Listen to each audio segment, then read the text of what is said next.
Voilà, bonjour à tous, bonjour à chacun, vous qui êtes de Cherbourg, vous qui êtes d'ailleurs, aussi éloignés soit-il, que le Seigneur nous bénisse ensemble. Nous sommes effectivement confinés, encore une fois un dimanche, dans l'impossibilité de nous rassembler, mais je crois, et nous l'avons dit et nous le répétons encore, que le Saint-Esprit n'est pas confiné et il nous unit. Oui, nous qui sommes l'Église universelle de Christ, dans les quatre coins de la planète Terre, peu importe où nous sommes, peu importe l'heure qu'il est, nous sommes unis à Christ. Amen, par le Saint-Esprit. Alléluia. J'aimerais partager cette pensée avec vous.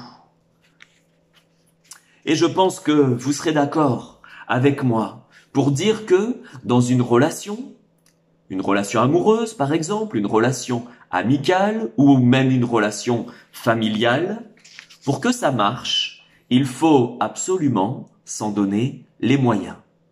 Il faut absolument que les deux protagonistes s'en donnent les moyens. Pour qu'une relation fonctionne et dure dans le temps, il faut absolument que chaque côté s'investisse dans la relation. Que penseriez-vous si, dans une relation amoureuse, par exemple, l'un des deux était à fond et l'autre ne s'investissait pas, ou peu? Que dirions-nous? Ça ne va pas durer. Que dire d'une relation amicale ou d'une relation familiale si l'un des deux se donne, s'investit sans compter dans cette relation et l'autre ne s'investit pas, ou peu? Que diriez-vous? Ça ne peut pas marcher, ça ne peut pas fonctionner, ça ne va pas durer. Mes frères, mes sœurs, dans cette relation que nous entretenons avec le Seigneur, Jésus se donne à fond. Et nous? Et nous? La Bible nous révèle que Jésus s'est donné entièrement pour nous. Il n'a rien gardé pour lui. Nous le savons. Il a accepté de quitter sa gloire pour venir sur la terre des pécheurs. Il a accepté de s'humilier. Il a accepté d'être maltraité. Il a accepté d'être crucifié. Lui, le saint, le juste, l'innocent, sans tache, sans péché. Oui, le juste a accepté de mourir pour des injustes. C'est ce que nous étions, frères et sœurs, des injustes, des pécheurs, perdus, des coupables. Mais le Seigneur Jésus s'est livré lui-même pour nous, afin que par lui, nous ayons la vie, et la vie en abondance. Afin que par lui, nous soyons justifiés. Afin que par lui, nous soyons lavés, purifiés, rachetés. Afin que par lui, nous soyons bénis. La Bible dit que Dieu a tellement aimé le monde qu'il a donné son Fils unique, afin que quiconque croit en lui ne périsse pas, mais qu'il ait la vie éternelle. Dieu nous a tellement aimés, mes frères, mes sœurs, mes amis, qu'il s'est donné entièrement, sans retenue. Pensez-vous que le Seigneur s'investit à moitié dans votre relation entre lui et vous? La Bible déclare que Dieu prouve son amour envers nous en ce que, alors que nous étions encore des pécheurs, Christ est mort pour nous. Jésus n'a pas donné sa vie pour des gens de bien. Il a donné sa vie pour vous et moi. Des pécheurs, salis par le péché, sous la condamnation du péché, esclaves du péché, nous étions perdus. Nos fautes méritaient une condamnation éternelle, mais Jésus a tout donné pour nous sauver. Dieu a tellement aimé le monde, Dieu t'a tellement aimé, Dieu m'a tellement aimé, qu'il a donné ce qu'il avait de plus cher, son Fils unique pour chacun d'entre nous. Qui dira que le Seigneur s'est investi à moitié dans cette relation entre lui et nous? La Bible dit ceci dans Tite, au chapitre 2 et au verset 11. « Car la grâce de Dieu, source de salut pour tous les hommes a été manifesté. Amen. Jésus-Christ, qui s'est donné lui-même pour nous, afin de nous racheter de toute iniquité et de se faire un peuple qui lui appartienne, purifié par lui et zélé pour les bonnes œuvres. Pour nous sauver, Dieu nous a envoyé Jésus-Christ. Pour que nous soyons rachetés, il l'a fait au moyen de Jésus-Christ. Pour que nous soyons son peuple, il a envoyé Jésus-Christ. Pour nous laver, pour nous purifier, pour nous déclarer justes, nous qui étions coupables, Jésus-Christ est mort sur cette croix. Alléluia. Le Seigneur s'est donné entièrement pour nous. Le Seigneur s'est donné entièrement pour toi. Il n'a pas donné que les miettes. Qui peut dire que le Seigneur Jésus ne s'est investi qu'à moitié dans cette relation? Oui, le Seigneur est venu nous chercher dans notre misère pour que nous vivions cette merveilleuse relation avec lui. Entre lui et moi, entre lui et toi, ta vie lui a coûté cher, ta vie lui a coûté très cher. Le prix de sa vie, sa chair brisée, son sang répandu. Mais pour toi et pour moi, il l'a fait. Ça en valait la peine. Ta vie a tellement de prix aux yeux du Seigneur Jésus. Crois-le, il t'aime d'un amour éternel. Et la Bible nous révèle que nous avons tout en lui. Alléluia. Vous pourrez lire dans Colossiens au chapitre 2 et au verset 9 et 10. Il est écrit ceci: en Christ habite corporellement toute la plénitude de la divinité. Vous avez tout pleinement en lui, en Jésus, qui est le chef de toute domination et de toute autorité. Et puis au verset 13 et 14, il est écrit ceci: vous étiez morts par vos offenses et par l'incirconcision de votre chair. Il vous a rendus à la vie avec lui en nous faisant grâce pour toutes nos offenses. Il a effacé l'acte dont les ordonnances nous condamnaient et qui subsistait contre nous, et il l'a détruit en le clouant à la croix. Et puis vous connaissez aussi le verset 15. Christ a dépouillé les dominations et les autorités et les a livrées publiquement au spectacle en triomphant d'elles par la croix. Amen. Amen. Oh, que personne ne doute un seul instant de Jésus-Christ. Que personne ne doute un seul instant que Jésus-Christ s'est donné tout entier pour lui. Oui, mon ami, Jésus-Christ s'est donné tout entier pour toi. Mon frère, ma sœur, il a été jusqu'à porter nos péchés sur la croix. Il a été jusqu'à se faire pécher pour chacun d'entre nous. Souvenez-vous, il a accepté que le regard du Père se détourne de lui quelques instants pour nous racheter. Le Père, le Fils, le Saint-Esprit qui sont parfaitement un. Vous le savez, jamais il n'y a eu séparation entre le Père et le Fils. Jamais avant la croix, jamais après la croix. Jésus a accepté pour toi, pour moi, qu'il y ait séparation sur la croix. Oui, c'était pour toi et pour moi. Dans Ésaïe, au chapitre 1 et au verset 15, il est écrit ceci: quand vous étendez vos mains, c'est Dieu qui parle au travers de la bouche du prophète Ésaïe. Quand vous étendez vos mains, je détourne de vous mes yeux. Quand vous multipliez les prières, je n'écoute pas. Et pourquoi? Voici ce que Dieu dit: vos mains sont pleines de sang. À cause du péché, bien sûr. C'est exactement ce qui s'est passé. Quand Jésus a prononcé sur la croix ces paroles: mon Dieu, pourquoi m'as-tu abandonné? C'est la seule et l'unique fois où Jésus s'adresse au Père en disant mon Dieu et non pas mon Père. Pourquoi?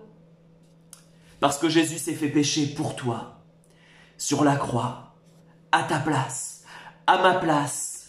Et comme nous venons de le lire dans Ésaïe, Dieu est obligé de détourner son regard du péché. Il est aussi écrit dans Ésaïe au chapitre 59 et au verset 1 et 2, « Non, la main de l'Éternel n'est pas trop courte pour sauver, ni son oreille trop dure pour entendre, mais ce sont vos crimes qui mettent une séparation entre vous et votre Dieu. Ce sont vos péchés qui vous cachent sa face et l'empêchent de vous écouter. » C'est le péché qui était sur Jésus, Jésus qui s'est fait pécher pour toi et moi, qui a détourné le regard du Père. Oui, Jésus subit la séparation d'avec le Père, la seule et l'unique fois de tous les temps passés et de tous les temps à venir et de toute l'éternité pour te sauver, pour te racheter. Jésus n'a jamais péché. Jamais. Il est le saint, il est le juste, il est le parfait. Crois-tu qu'il a donné des miettes? Crois-tu que Jésus s'est investi à moitié dans cette relation? Crois-tu qu'il s'est donné à moitié? Crois-tu qu'il ne s'investit pas beaucoup dans votre relation entre lui et toi? Qu'attends-tu de plus? Il a tout accompli pour ta vie. Ne l'entends-tu pas s'écrier sur la croix pour toi, tout est accompli, avant de rendre son dernier souffle? Depuis le jour où tu as dit oui à Jésus, depuis ce jour où il est venu te chercher dans la boue du péché, depuis ce jour où il a ôté le voile de tes yeux, depuis le jour où tu as réalisé qu'il est le sauveur du monde, tu vis une relation intime avec le Dieu de l'univers, avec Jésus-Christ, qui s'est livré pour toi, avec le Saint-Esprit de Dieu qui est venu faire sa demeure en toi. Mon frère, ma sœur, laisse-moi te rappeler que tu as du prix aux yeux de Dieu. Laisse-moi te dire que cette relation entre lui et toi a une valeur inestimable pour Dieu. Laisse-moi te rappeler qu'il s'investit entièrement dans cette relation. Laisse-moi te rappeler qu'il s'est donné entièrement Jésus-Christ pour toi. Même après sa résurrection, alors qu'il est remonté au ciel, Jésus ne nous a pas laissés orphelins et il nous a envoyé son Esprit Saint pour nous accompagner sur la terre.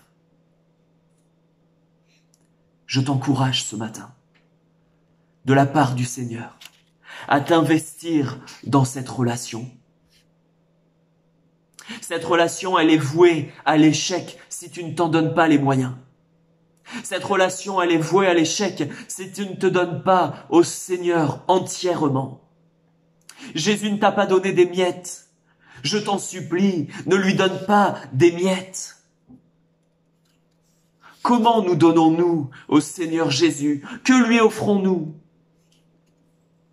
En ce qui concerne la place dans mon cœur, en ce qui concerne la place dans mon emploi du temps, en ce qui concerne la place dans mes talents, dans mes offrandes, dans mes finances, quelle place a-t-il? Qu'est-ce que je lui offre au Seigneur Jésus? Qu'est-ce que je lui donne? À lui qui a tout donné pour moi.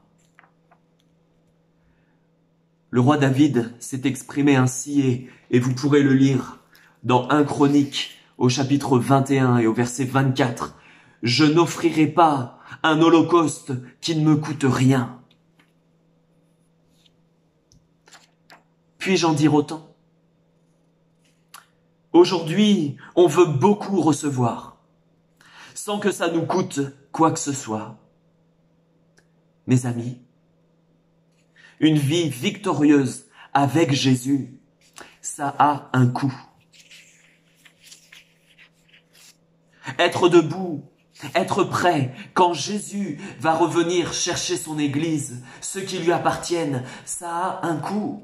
Oui, ça va coûter. Oh mon frère, ma sœur, Dieu mérite tellement que tu te donnes à lui tout entier. Lui qui n'a pas refusé son Fils unique pour toi et pour moi. Mon ami, toi qui écoutes ce message, peu importe où tu es, mais qui ne t'engage pas avec Jésus, toi qui côtoies des assemblées locales, des églises, ou qui regarde des messages, X messages sur Internet, depuis des mois, peut-être même des années, sans jamais t'engager pour Jésus, sans jamais que ça change quelque chose dans ta vie, rappelle-toi, Christ s'est engagé pour toi. Il s'est donné pour ta vie.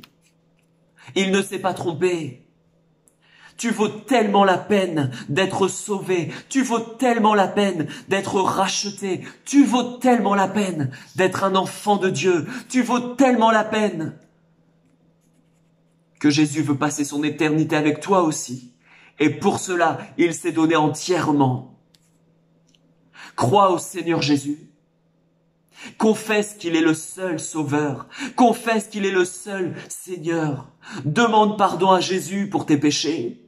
Demande pardon à Jésus pour ta vie passée, pour le nombre d'années que tu as passé sans lui, comme s'il n'existait pas. Et crois qu'il te pardonne à l'heure même, parce que la Bible dit qu'il est fidèle et qu'il est juste pour te pardonner à partir du moment où tu confesses tes péchés. Mon frère, ma sœur, souvenons-nous, pour qu'une relation dure et fonctionne, pour qu'elle soit pérenne dans le temps, il faut que les deux se donnent et s'investissent.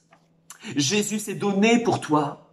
Jésus s'est donné pour moi. Il a payé le prix fort pour nous. Ne lui donnons pas les miettes. Ne lui donnons pas les miettes. Ne lui donnons pas les miettes de notre vie. Ne lui donnons pas les miettes de notre temps. Ne lui donnons pas les miettes de nos talents. Ne lui donnons pas les miettes de notre cœur, de nos pensées, de notre argent. Il mérite que nous lui donnions toute notre vie. Il mérite que nous lui donnions tout notre cœur, ce que nous avons de meilleur. Quand, à la demande de Dieu, le peuple hébreu a construit le tabernacle du temps de Moïse dans le désert, puis le temple du temps de Salomon à Jérusalem, il est écrit que c'est le peuple qui a donné les matériaux, qui a fait des offrandes volontaires. Vous lirez dans Exode au chapitre 25, au verset 1 à 9. Dieu avait dit que les enfants d'Israël m'apportent une offrande. Vous la recevrez de tout homme qui le fera de bon cœur. Vous pourrez lire de l'or, de l'argent, de l'airain, des étoffes, du fin lin, des peaux, du bois, des pierres, de l'huile, etc., etc.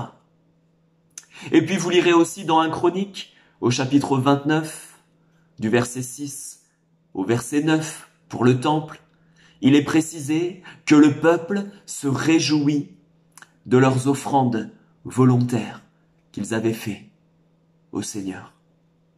Ils n'ont pas donné que des miettes au Seigneur. Ils n'ont pas donné que des miettes. Le temple du Saint-Esprit, le temple de Dieu aujourd'hui, la présence de Jésus, que je suis, puisqu'elle est venue faire sa demeure en moi, en nous, nous enfants de Dieu. Nous accueillons la présence du Roi des Rois. Nous accueillons en nous la présence du Seigneur des Seigneurs, du Dieu de tout l'univers, du Tout-Puissant, de Jésus-Christ, celui qui a donné sa vie, celui qui s'est livré pour chacun d'entre nous.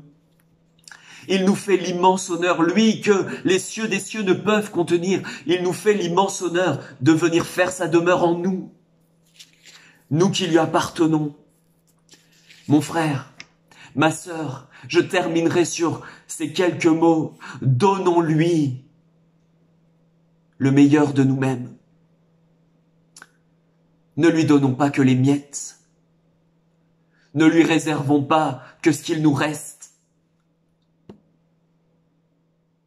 Donnons-lui les prémices. Donnons-lui notre cœur tout entier. Nous ne sommes pas grand-chose, frères et sœurs. Nous ne sommes rien sans Christ. Et ce que nous avons à lui donner, c'est pas beaucoup, c'est rien comparé au sacrifice de Jésus. Mais c'est ce qu'il nous demande. Notre cœur tout entier, que nous soyons consacrés, que nous lui accordions notre temps, nos talents, ce que nous sommes. Ne lui donnons pas les miettes. Pas de miettes pour Jésus. Jésus qui, lui, s'est donné tout entier pour toi et pour moi. Il mérite que nous nous donnions tout entier dans cette relation. Alléluia. Amen.